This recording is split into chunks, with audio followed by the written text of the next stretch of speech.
What's up, guys? Welcome back to the next video. Today I will be ranking every single roller coaster at Cedar Point. So recently I took a trip to Cedar Point and it was real good. Currently, at the time of recording, I am going to the Guardians game today. Yesterday I went to SummerSlam Cleveland, and I'll show you some pictures of that in a different episode. But without further ado, let's get into the rankings. Coming in at the very bottom of the list,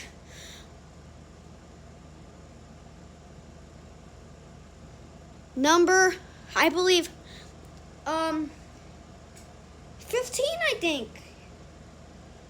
No.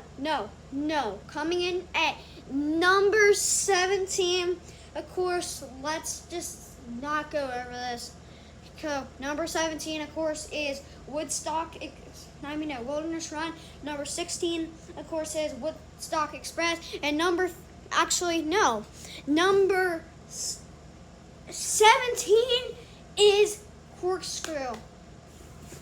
Corkscrew is a ride that I hate so much, and I didn't ride it this trip. My dad wanted me to, but I said, I'd rather go home than ride that thing. That musty, crusty piece of crap ride. I would never ride that ride ever. I'm not riding that thing ever again unless you have to give me $100 to ride that thing again.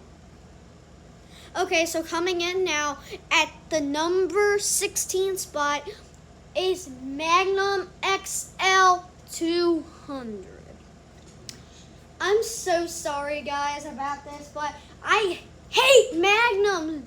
Oh my God, it sucks. Hate me in the comments. I do not care. But Magnum sucks so much. That last part is the worst part because of how bad it hurts. It's so janky. There's so big potholes. That ride sucks.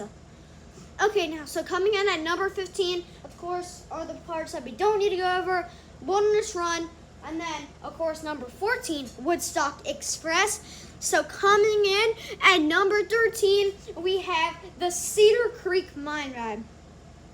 This ride's mediocre at best. So Woodstock Express Cedar Creek Mine Ride is a roller coaster, Aero Mine Train, built by Aerodynamics. And let's just say it's kind of you know what I mean? It's kind of boring and all. And as you can see, I'm in my hotel room right now. And it came with a spinning chair. It also came with a broken TV. So we're mad about it. Okay, so coming in next will be Blue Streak. Blue Streak hurt. I don't know what you guys are saying. Blue Streak is the definition of a smooth wooden coaster. I think it's the exact opposite. I think Blue Streak is the definition of a rough wooden coaster.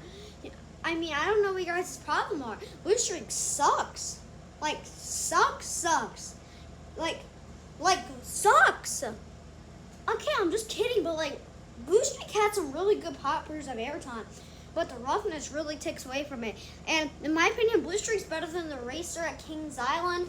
So, moving on, next we have the Wild Mouse. Boy, does this ride hurt, and it's kind of boring. And I was going back and forth between this and Blue Streak, but I decided to put Wild Mouse above it, and Wild Mouse sucks.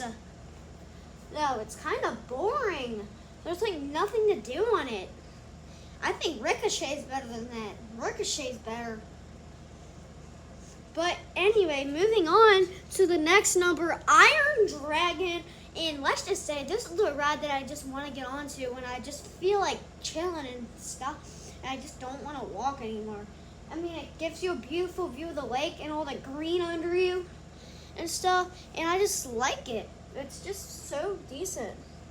Next up is Gemini, which is a ride that you shouldn't go to if you want to relax for a reason that you don't want to know about, because it kind of hurts, but it also delivers some good drops, and it's so much fun. Last time I rode it, it was racing, so there was high five moments on there, which is really fun for Gemini, of course. And next up is Gatekeeper. So Gatekeeper is a really good ride. It's the roller coaster that you see at the front of the entrance right when you walk in. And let's just say it does not disappoint. It did a little disappoint me because it didn't really get my expectation. But the only reason why it's this slow is because those vest restraints really bug me on that ride. Unlike a roller coaster, which is next, that has vest restraints that don't really hurt me. For some reason, Val Raven, which is the next option, doesn't hurt me. And my vest restraints. So, Val Raven, of course, it goes like 90 degrees. It hangs you over a drop. It's a dive coaster built by B&M dive coaster. And let's just say that ride first ride makes up for the short layout and everything. And I really liked Val Raven.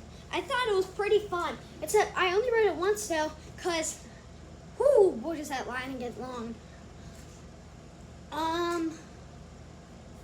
So yeah, that's really all. So next up is Rougarou, and let's just say Rougarou packs a punch. I don't know what your guys' problems are. Rougarou is rough. It hurts. Does not hurt. In fact, I love Rougarou. It's one of my favorite rides there. And it's one of my favorite rides in the world. Yup. And there's a ride that took like a big jump on this list that I haven't mentioned yet. Yeah, and it's almost as good as another roller coaster at Carowinds. It's not Millennium Force, I'll say that. But moving on is the roller coaster, which is next, that I think is a little bit worse than Afterbird, and this is Raptor.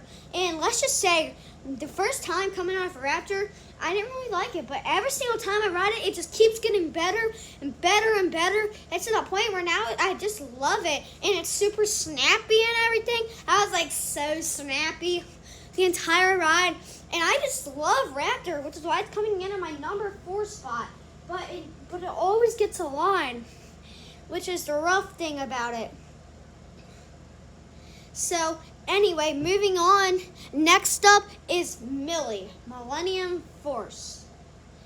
And let's just say, that's a pretty good ride. No, Maverick's up next. Maverick's up next. I have nothing to say about this ride. Number 2, Millennium Force. Nothing to say about Forceless and Force. Number 1, Steel Vengeance. I have nothing to say either.